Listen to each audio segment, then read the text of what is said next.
Io penso che sia fondamentale, non in un'ottica di contrapposizione, ma di comune percorso del governo, che il governo adotti la sanità come, diciamo, piano Marshall, come obiettivo principale. Gli inglesi direbbero goal principale a livello nazionale. Dalla sanità tutto parte e alla sanità si arriva con tutto, conclude il presidente Luca Zaia, che da Vittorio Veneto questa mattina ha avuto parole anche per la manifestazione in corso in contemporanea nel veneziano.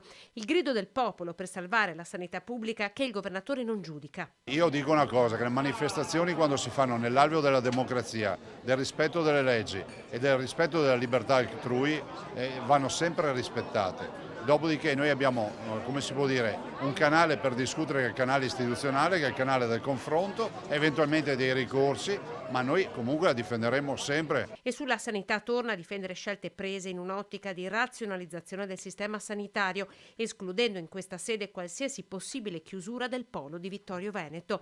E proprio a margine di questa dichiarazione, Zaia per la prima volta parla in pubblico della fine del suo mandato. Io ho ereditato 68 ospedali nel 2010 e ne riconsegno 68 nel 2025 quando finirà il mandato, per cui ho assolutamente la coscienza a posto.